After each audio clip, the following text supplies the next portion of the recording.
Telugu Desam party వాళ్ళు మా పైన తప్పుడు కేసులు పెడుతున్నారని చెప్పి ప్రచారం చేయటం. ఈ రోజున నిన్న కూడా అంబటి రాంబాబు చూడండి, అంబటి రాంబాబు కానీ, రమేష్ గారు కానీ, పంచి ప్రభాకర్ కానీ, కారుమూరి వెంకటరెడ్డి కానీ, శేఖర్ రెడ్డి కానీ, అందరితో ఒకటే లైన్. మీరంతా కూడా భయపడిపోయి, తెలుగుదేశం పార్టీ ఎన్డీఏ కూటమి పోలీసులు భయపడిపోయి పోలీసు కేసు పెట్టి అరెస్ట్. భయం కాదు, బాధ్యతతో ఉన్నటువంటి ప్రభుత్వం ఈ ప్రభుత్వం. మీరు ఎట్లాగూ శవాల మీద పేలాలు ఏరుకునే బ్యాచే. ఇవాళ ఎవడో కేసు పెట్టాడని చెప్పి కిరణ్ అరెస్ట్ చేయలా, వాలంటరీగా పోలీసులు కేసు పెట్టి అరెస్ట్ చేశారు. అది నిబద్ధత, ఎన్డీఏ కూటమి నిబద్ధత.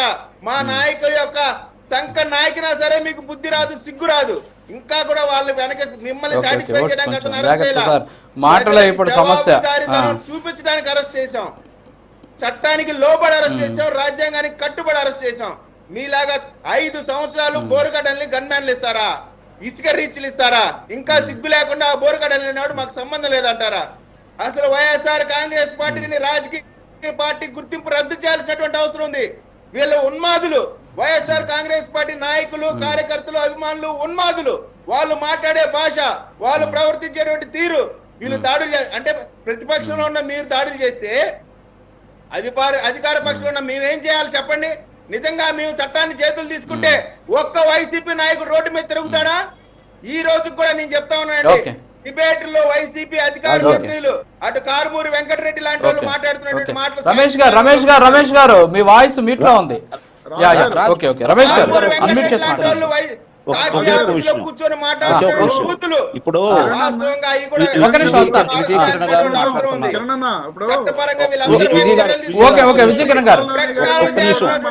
విజయకిరణ్ గారు ఒక్క నిమిషం. విజయకిరణ్ గారు రమేష్ గారు ఒక్క నిమిషం ఆగండి. రమేష్ గారు ఒక్క నిమిషం అలా ఒక్క నిమిషం ఆగండి. ఒక్క నిమిషం అంగంరావు గారు వస్తాం, మళ్ళీ వస్తాం మీ దగ్గరికి. వాళ్ళు మాట్లాడండి. ఒక్క నిమిషం వస్తాం, మళ్ళీ మీ దగ్గరకు వస్తాం. రమేష్ గారు మాట్లాడారు కాబట్టి సరే కానివ్వండి. రమేష్ గారు ఇప్పుడు రమేష్ గారు మాట్లాడండి. నువ్వు కొడాల నాని గారి గురించి కూడా మాట్లాడు, అలాగే వైఎస్ఆర్ కాంగ్రెస్ పార్టీ వాళ్ళు మా సంకల నాయకులు అని చెప్పి మాట్లాడుతున్నావు.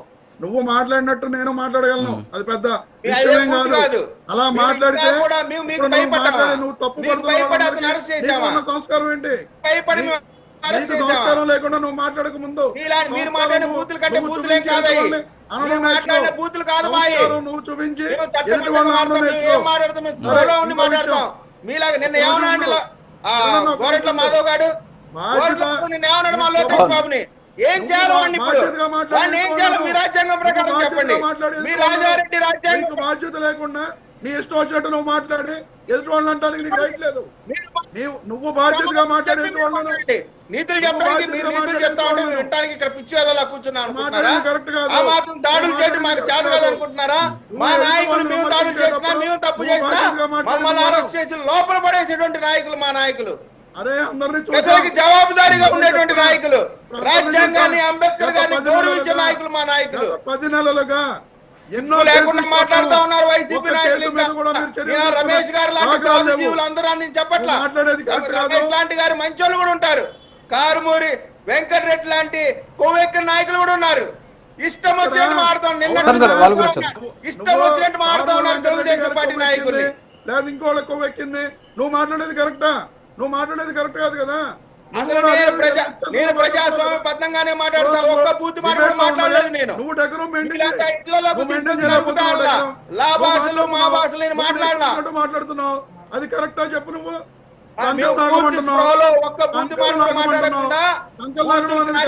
పార్లమెంటరీ ఓటు నేను ఒక్కరు కూడా మాట్లాడలేదు. ఇప్పుడే కాదు, ఎప్పుడు కూడా మాట్లాడాము. మా నాయకులు మమ్మల్ని ఒప్పుకోరాదు.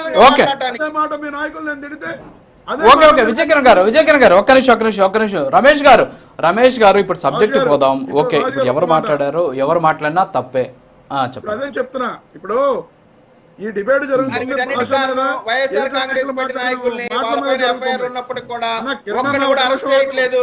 వాళ్ళకి బెయిల్ తెచ్చుకొని సుప్రీం కోర్టు దాకా వెళ్ళేదాకా నిరీక్షిస్తున్నారు కాబట్టి వీళ్ళందరూ ఒళ్ళు కోవేకి ప్రవర్తిస్తా ఉన్నారు.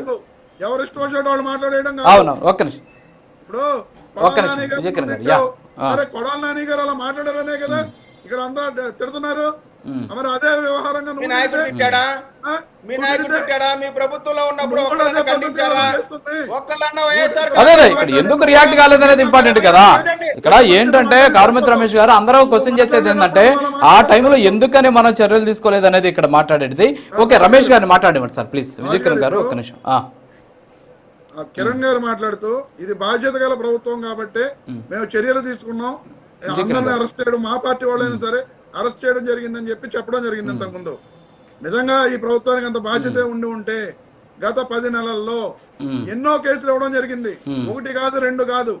ఈ రకంగా వైఎస్ఆర్ కాంగ్రెస్ పార్టీ నాయకుల మీద గాని కార్యకర్తల మీద గాని ఎంతో మంది మీద ఇలా ఇష్టం వచ్చినట్టు మాట్లాడుతున్నారని చెప్పి మా నాయకులు స్వయంగా ఎంతో మంది నాయకులు వెళ్ళి ఎస్పీలకు రిప్రజెంటేషన్స్ కంప్లైంట్స్ ఇవ్వడం జరిగింది. అయినా సరే ఈ 10 నెలల్లో ఏ ఒక్కరి మీద కూడా కేసు రిజిస్టర్ చేసిన దాఖలాలు లేవు. ఇంత బాధ్యత గల ప్రభుత్వం ఈ 10 నెలల్లో ఒక్క కేసు కూడా ఎందుకు రిజిస్టర్ చేయలేదండి?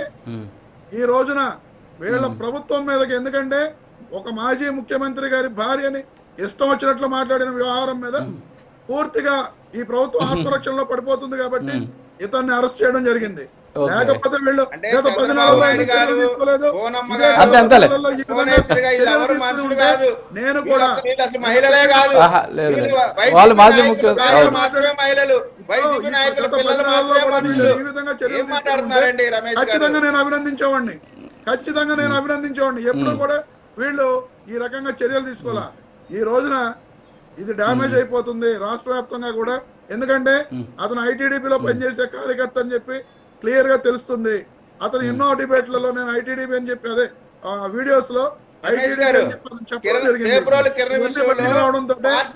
ఇబ్బంది పడే పరిస్థితి తెలుగుదేశం పార్టీకి కేవలం అతను తప్పు చేశాడు మాత్రమే చూసి చట్టం పనిచేసింది, గుర్తు పెట్టుకోండి. కులాన్ని తింటా ఉంటారు కదా, ఇవాళ అతను కులాన్ని చూడాల, ప్రభుత్వం తెలుగుదేశం పార్టీ కేవలం చూసింది ప్రభుత్వం. దట్ ఈజ్ ఎన్డీఏ కూటమి. చూసి పరిపాలన ఎలా చేయాలో నేర్చుకోండి, మమ్మల్ని చూసి పరిపాలన ఎలా చేయాలో నేర్చుకోండి. సరే, ఇంకోటి రాజు గారు వివేకన్న చెప్తూ ఒక్క నిమిషం అండి. కిరణ్ అన్న జనసేన కిరణ్ అన్న చెప్తూ ఒక డాక్టర్ గారి మీద ఇది చేస్తేనే మేము జనసేన ఇన్ఛార్జిని సస్పెండ్ చేసామని చెప్పారు. కాకినాడ రూరల్ ఎమ్మెల్యే గారు అదే ఒక ప్రొఫెసర్ డాక్టర్ గారు, ఆయన కూడా డాక్టర్ గారే, ప్రొఫెసర్ గారి మీద దాడి చేస్తే పంతం నానాజీ గారు అదే ఎమ్మెల్యే గారి మీద మరి సస్పెండ్ చేసిన దాఖలాలు లేవే? ఆయన ఎమ్మెల్యేనా? ఈయన ఇన్ఛార్జ్, ఆయనకి పదవి లేదు, ఈయనకి పదవి ఉంది, మరి ఆయన ఎందుకు సస్పెండ్ చేయలేదు? నిజంగా మీరు చర్యలు తీసుకునేటప్పుడు మీ నిజంగా చిత్తశుద్ధి కనుక ఉంటే కాకినాడ రూరల్ ఎమ్మెల్యే గారిని కూడా సస్పెండ్ చేయవలసిన దాఖలాలు ఉన్నాయి కదా, ఎందుకు సస్పెండ్ చేయలేదు? మాటలు చెప్పడం అందరం చెప్తున్నాం, కానీ చేతల్లోకి వచ్చేటప్పటికి ఎవరు ఏం చేస్తున్నారు అనేది క్లియర్ గా ప్రతి ఒక్కళ్ళం కూడా కనిపిస్తుంది. ఓకే, సరేలేండి సార్. ఇప్పుడు స్టార్ట్ చేశారు ఎవరి మాట మాట్లాడినా ఇది నిజంగా జనాల్లోకి ఒక మంచి సంకేతం.